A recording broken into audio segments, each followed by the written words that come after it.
Dagon, de Howard Philip Lovecraft. Escribo esto bajo una considerable tensión mental, ya que al caer la noche mi existencia tocará a su fin, sin un céntimo, y agotada la provisión de droga, que es lo único que me hace soportable la vida. No podré aguantar mucho más esta tortura y me arrojaré por la ventana de esta buhardilla a la mísera calle de abajo. Que mi adicción a la morfina no les lleve a considerarme un débil o un degenerado. Cuando hayan leído estas páginas apresuradamente garabateadas, podrán comprender, aunque no completamente, por qué debo olvidar o morir.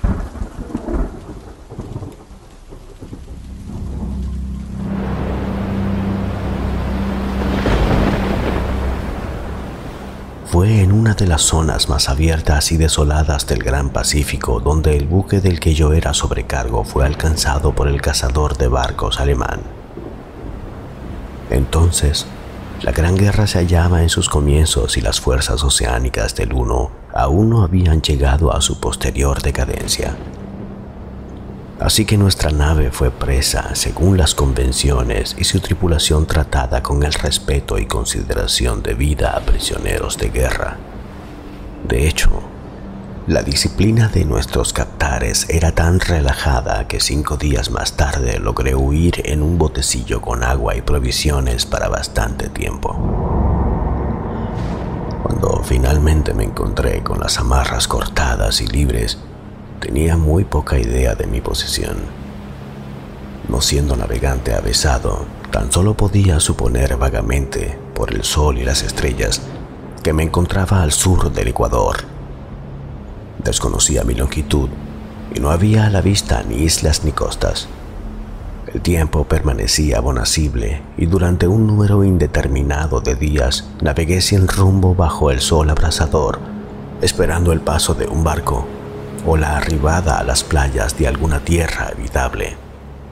Pero ni barcos ni tierra hacían su aparición, y yo comencé a desesperar en mi soledad, en medio de aquella oscilante inmensidad de azul ilimitado. El cambio tuvo lugar mientras dormía. Jamás conocí los detalles, ya que mi sueño, aunque problemático y repleto de visiones, fue ininterrumpido. Cuando desperté, lo hice para encontrarme medio hundido en una cenagosa extensión de infernal fango negro que me rodeaba en monótonas ondulaciones hasta tan lejos como llegaba la vista, y en el que mi bote se encontraba embarrancado a cierta distancia. Aunque podría suponerse que mi primera sensación ante esa prodigiosa e inesperada transformación del paisaje fuese la del asombro, en realidad me encontraba más espantado que perplejo, ya que había en la atmósfera y en el suelo putrefacto una cualidad siniestra que me helaba hasta la médula. La zona era un pudridero de cadáveres de peces descompuestos, así como de otras cosas menos descriptibles que pude ver insinuándose entre el asqueroso légamo de aquella interminable llanura. Quizás no debiera intentar el transcribir con simples palabras la indecible abominación que parecía asentarse en el absoluto silencio y la estéril inmensidad. No había nada al alcance del oído ni de la vista, excepto una inmensidad de negro limo y, sin embargo, la absoluta quietud y la monotonía del paisaje me agobiaban con un terror nauseabundo. El sol llameaba en un cielo que me pareció casi negro en su cruel ausencia de nubes, como reflejando las ciénagas de tinta que había bajo mis pies. Mientras me arrastraba hacia el bote adorado, comprendí que tan solo había una teoría que pudiera explicar mi situación. Debido a algún cataclismo volcánico sin precedentes, parte del lecho marino debía haber emergido, revelando áreas que parecían haberse mantenido ocultas durante millones de años en las insondables profundidades oceánicas. Tan grande era la extensión de esa nueva tierra alzada bajo mis pies que, Por más que aguzase el oído, no se captaba el menor rumor de oleaje. Tampoco había allí ninguna ave marina que se alimentase de los seres muertos. Durante algunas horas permanecí pensando o cavilando en el bote, que yacía de costado y prestaba una ligera sombra según el sol corría el cielo. Al avanzar el día, el suelo fue perdiendo algo de fluidez, pareciendo en poco tiempo lo bastante seco como para permitir viajar a su través. Esa noche dormí, aunque poco, y al día siguiente preparé un paquete con comida y agua necesario para una marcha en busca del mar desaparecido, así como de un posible rescate. A la tercera mañana descubrí que el suelo se encontraba lo bastante seco como para caminar con facilidad. La peste a pescado era exasperante, pero me hallaba demasiado absorto en asuntos de más importancia como para preocuparme por eso y, resuelto, me puse en marcha hacia una meta desconocida. Durante todo el día avancé siempre hacia el oeste, guiado por un lejano montículo que descollaba sobre las demás elevaciones de aquel desierto ondulado. Acampé aquella noche y al día siguiente aún estaba en camino hacia el montículo, aunque parecía apenas más próximo que cuando lo había avistado por primera vez. El cuarto atardecer alcancé el pie del promontorio, que resultó ser mucho más alto de lo que parecía a distancia. Un valle interpuesto hacía aún más pronunciado su relieve sobre la superficie. Demasiado cansado para ascenderlo, me dormí a la sombra de la colina. No sé por qué mis sueños resultaron tan estrafalarios esa noche, pero antes de que la menguante luna, fantásticamente gibosa, se hubiese elevado mucho sobre la llanura oriental, me encontraba despierto, bañado en sudor frío, decidido a no dormir más. Las visiones ávidas resultaban demasiado como para atreverse a arrostrarlas de nuevo, y al resplandor de la luna comprendí cuán necio había sido al viajar de día. Sin el brillo del sol abrasador, mi viaje hubiera resultado menos fatigoso. De hecho, me sentí de nuevo lo bastante fuerte como para acometer el ascenso que había descartado al ocaso. Recogiendo mi hatillo, empecé a subir hacia la cumbre de la elevación. Ya he comentado que la interminable monotonía de la ondulante llanura era fuente de vago horror para mí, pero creo que mi espanto se vio acrecentado cuando alcancé la cima del montículo y miré al otro lado de un inconmensurable barranco o cañón cuyas negras profundidades la luna, aún no lo bastante alta, no llegaba a iluminar.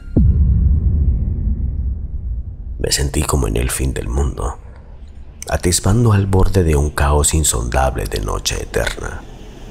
En mi terror me venían curiosas reminiscencias del paraíso perdido y del odioso ascenso de Satán a través de remotos territorios de oscuridad. Al ascender más la luna, comencé a distinguir que las cuestas del valle no resultaban tan perpendiculares como había dispuesto. Salientes y afloramientos de piedra proporcionaban apoyos fáciles y seguros para el descenso, además de que a partir de unos pocos cientos de metros la pendiente se hacía más gradual, acuciado por un impulso que me resulta difícil de analizar por completo. Descendí dificultosamente las rocas y alcancé la más suave ladera de abajo, ojeando aquellas profundidades estigias que la luz aún no había penetrado. Sobre todo, mi atención se vio prendida por un objeto grande y singular de la ladera opuesta, que se alzaba a pico 100 metros más adelante. Un objeto que relucía blanquecino a los recién llegados rayos de la luna en ascenso. Era tan solo una gigantesca pieza de roca, como pronto pude cerciorarme, pero yo había tenido una clara idea de que su contorno y ubicación no eran completamente obra de la naturaleza. Un examen más detenido me colmó de indescriptibles sensaciones. ya que a pesar de su enorme tamaño y de que se encontraba situado en un abismo abierto en el fondo de los mares desde la juventud de la Tierra, vi más allá de cualquier duda razonable que el objeto era un monolito perfectamente tallado, cuya inmensa mole había conocido el trabajo y quizás la adoración de criaturas vivas y racionales. Aturdido y espantado, aunque no sin cierto escalofrío de placer propio de un científico o arqueólogo, examiné los alrededores con mayor detenimiento. La luna, ahora próxima al cenit, brillaba de forma extraña y vívida sobre los colosales peldaños que circundaban el abismo, revelando el hecho de que un regato de agua fluía al fondo, perdiéndose de vista en ambos sentidos y casi llegando a lamer mis pies cuando fui a detenerme al pie de la ladera. Al otro lado del barranco, las pequeñas olas golpeteaban la base del ciclópeo monolito, en cuya superficie pude ver entonces cinceladas inscripciones y toscos relieves. La escritura estaba formada por un sistema de jeroglíficos desconocidos para mí, distinto a cuanto hubiera visto en los libros. Consistía en su mayor parte de símbolos acuáticos convencionales, tales como peces, anguilas, pulpos, crustáceos, moluscos, ballenas y cosas así. Algunos caracteres, obviamente, representaban seres marinos desconocidos para el mundo moderno, pero cuyos cuerpos en descomposición yo había observado en la llanura surgida del océano. De entre todo, no obstante, fueron los relieves pictóricos lo que más me subyugaron. Visibles con claridad al otro lado del agua interpuesta, gracias a su enorme tamaño, formaban un cúmulo de bajorrelieves cuyos motivos hubieran podido despertar la envidia de un doré.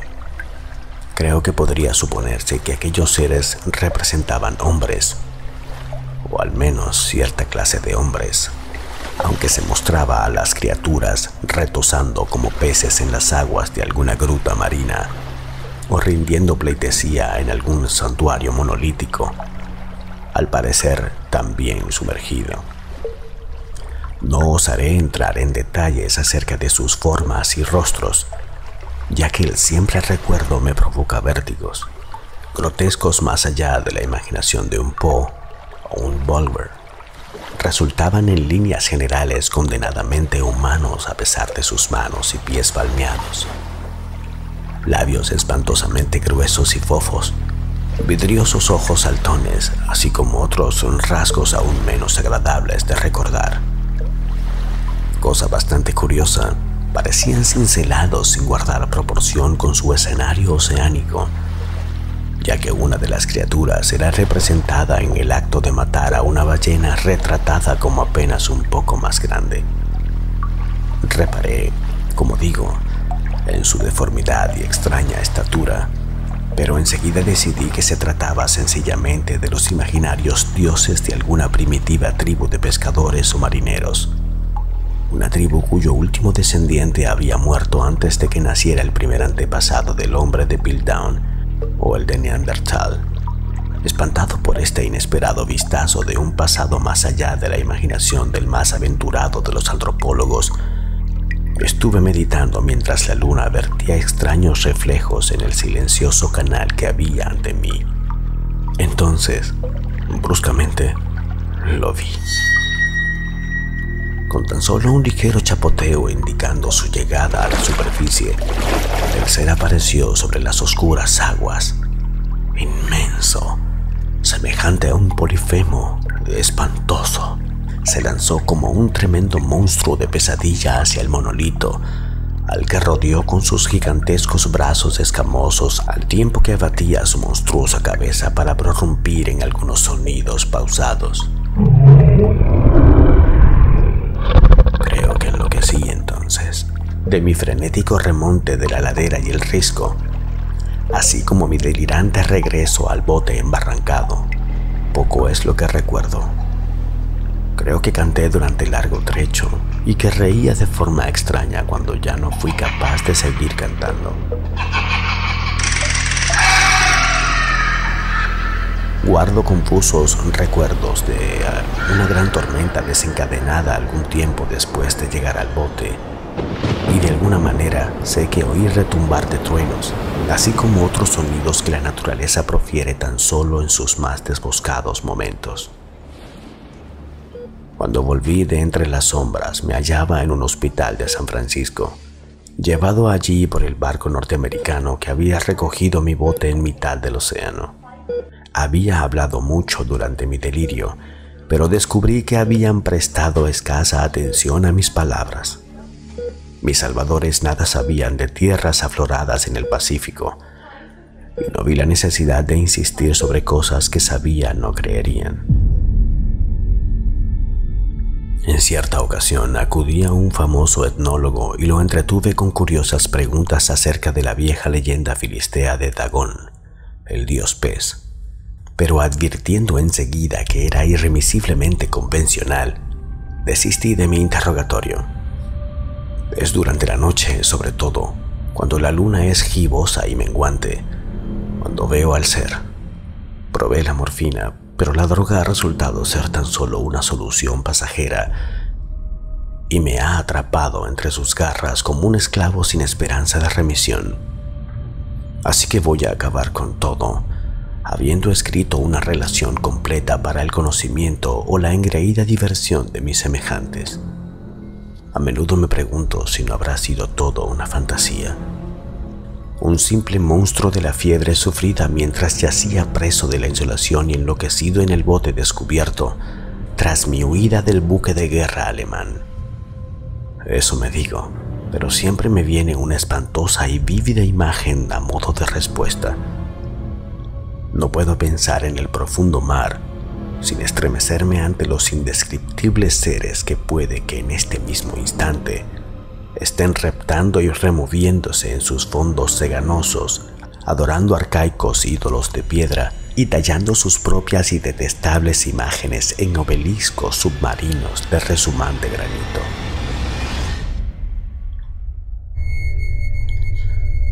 Sueño con el día en que puedan emerger entre el oleaje y sumergir entre sus garras a los restos de la humanidad débil y agotada por la guerra, y el oscuro lecho marino se alce entre el pandemonium universal. El fin está próximo. Escucho un ruido en la puerta como si un cuerpo inmenso y resbaladizo se debatiera contra ella. No dará conmigo. Dios, esa mano, la ventana.